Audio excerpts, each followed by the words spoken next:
नमस्कार मित्रों, आपका स्वागत है भारत उदय चैनल पर। भारत उदय चैनल पूरे 2 साल पहले शुरुआत की थी मैंने। 2 साल पहले मैंने इस पर एक वीडियो डाला था, भारत खो गया है नाम से। भारत खो गया है वीडियो को डालने के बाद मुझे समझ में आया कि अगर भारत के ऊपर आगे वीडियो डालते जाना है तो मुझे पढ़ाई करनी पड़ेगी, रिसर्च वर्क करना पड़ेगा।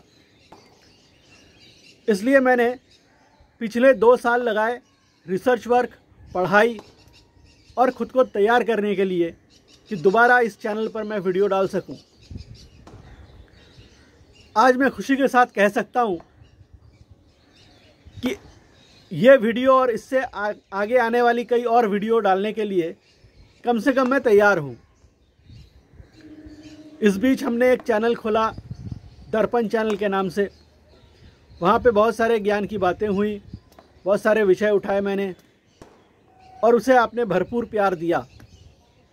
मैं चाहता हूँ उस चैनल को भी भरपूर प्यार मिले और इस चैनल को भी आप भरपूर प्यार दें। तो आज जिस विषय को लेकर मैं शुरुआत करने वाला हूँ वो बिल्कुल शुरू का विषय है। भारत शब्द कहाँ से आया, भारत देश के साथ वो शब्द कैसे जुड़ा और वो आज हमसे कैसे जुड़ा हुआ है, ये इस वीडियो का विषय है। भारत शब्द, इसकी उत्पत्ति संस्कृत के 2 शब्द भा और रथ से है। इस विषय पर बहुत सारे वीडियोस आपने YouTube पे देखे होंगे। चैनल पर खड़े होकर हमारे एक सांसद जी ने भी इसके बारे में बताया था।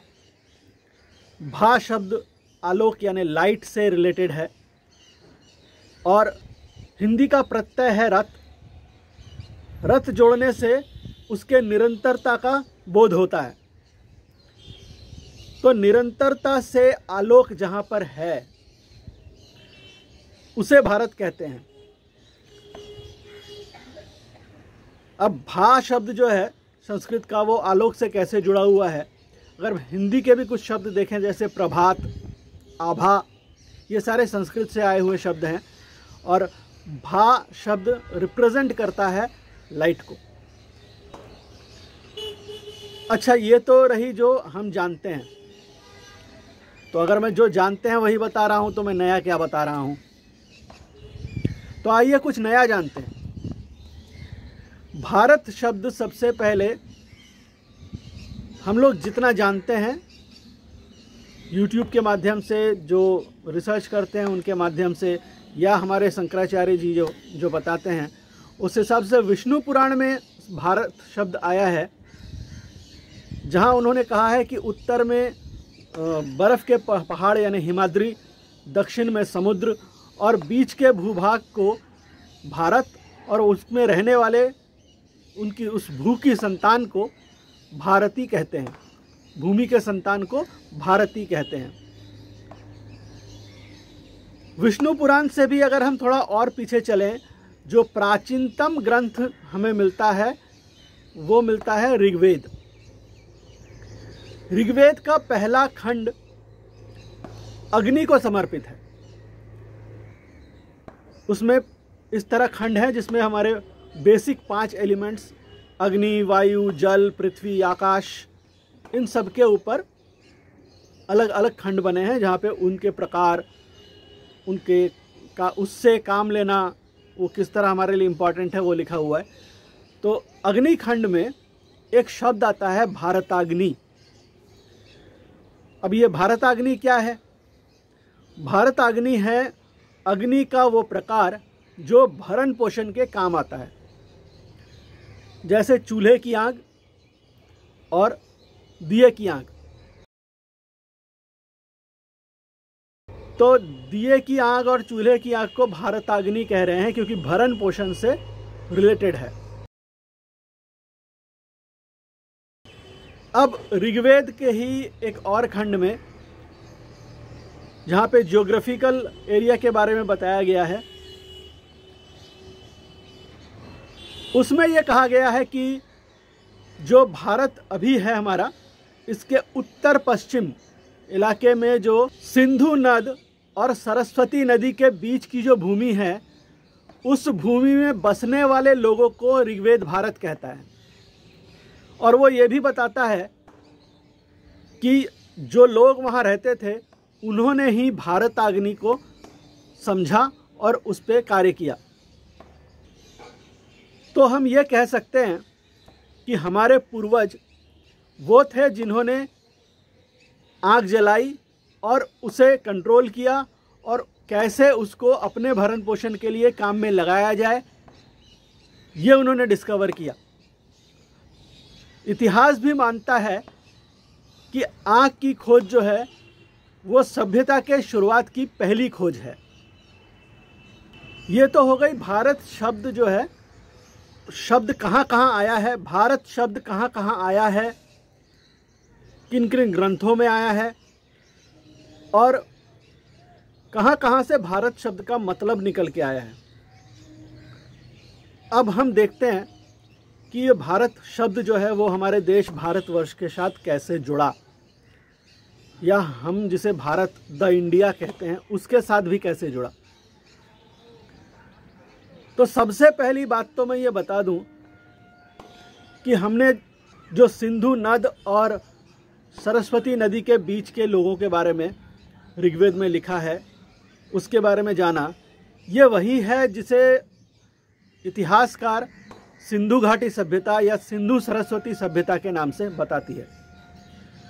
हम आज भी उसी सभ्यता को जी रहे हैं। जी हाँ दोस्तों, सबसे लंबी चलने वाली जो सभ्यता है वो हमारी है, सबसे पूर्व शुरू हुई थी और आज भी चल रही है।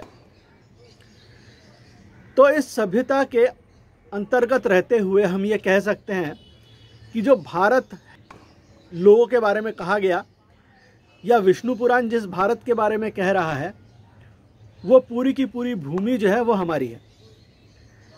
अब आते हैं हम हमारे देश के नाम भारत पर, या भारतवर्ष कहें, क्योंकि आदि नाम जो है वो भारतवर्ष था जब अखंड भारत था। तो उस भारतवर्ष देश का नाम कब से भारतवर्ष है और कैसे भारतवर्ष है, ये जानने का प्रयास करते हैं। तो इसके पीछे कुछ थ्योरीज फ्लोट होती हैं, जिसमें से दो प्रमुख हैं। पहला कि दक्षिण भारत में कोई जनजाति है भारदान नाम से, उसके नाम से भारतवर्ष पड़ा। और एक और है कि चंद्रवंशीय राजा भरत के नाम से भारतवर्ष पड़ा। अब क्या ये दोनों सही हैं या दोनों में से कोई एक सही है, इसके पीछे हम लोग नहीं जा रहे हैं। हम लोग थोड़ा और जानने की कोशिश कर रहे हैं कि इससे पूर्व क्या भारतवर्ष नाम कहीं आया है, यानी चंद्रवंशीय राजा भरत होने से पहले। तो हम ये देखते हैं कि हमारे जो ग्रंथ हैं, दोबारा ग्रंथों की तरफ चलते हैं क्योंकि वही जो है वो प्रामाणिक हैं। जो सबसे प्रचलित ग्रंथ है, जो आपने भी पढ़ा है, हो सकता है आपके घर में भी रखा हो, वो है वाल्मीकि रामायण या रामचरितमानस। अब रामचरितमानस तो बहुत ही नया है, करीब 300-350 साल पुराना है, तो उसे नया ही कहेंगे। जब हम 10,000, 15,000, 20,000 साल के इतिहास के बारे में बात कर रहे हैं, तो वाल्मीकि रामायण कितना पुराना है ये अभी भी किसी को ज्ञात नहीं है। विष्णु पुराण की माने तो ये बहुत लंबा समय हो जाएगा, और इतिहासकारों की माने तो 3,500, 4,000, 5,000 साल पहले की बात, या बहुत ज़्यादा तो 7,000 साल पहले की बात कहेंगे। खैर, कितनी पुरानी है वो हमारा विषय नहीं है। हमारा विषय है कि भारतवर्ष नाम जो है आया कि नहीं आया है। जो घटना है रामायण में या मानस में, लव और कुश दोनों रामायण गा रहे हैं, और रामायण गाते हुए पहला जो पंक्ति वो गाते हैं वो है जाम्बूदीपे भारत खंडे आर्यावर्ते भारतवर्षे। एक नगरी है अयोध्या नाम की। ये अयोध्या के भौगोलिक स्थिति के विषय में बताया गया है इसमें। तो हम यहाँ देखते हैं कि भारत खंड और भारतवर्ष दो शब्द आए हैं। क्या दोनों एक हैं? एक ही भौगोलिक स्थिति को बताया गया है? अगर बताया गया है तो फिर अलग अलग क्यों बताया गया है? भारत खंड असल में वो भारत है जिसके विषय पर विष्णु पुराण भी बात कर रहा है, और ये भौगोलिक स्थिति है, भौगोलिक पहचान है भारत की। अब आते हैं भारतवर्ष शब्द पर। तो भारत खंड से भारतवर्ष तक आते आते इस बीच में एक आर्यवर्त शब्द भी आ जाता है। भारतवर्ष जो शब्द है वो एक राजनैतिक पहचान का शब्द है, एक राजनैतिक परिसर या बोले एक बाउंड्री जिसे राष्ट्र कहा जाता है, उस राष्ट्र का नाम भारतवर्ष है।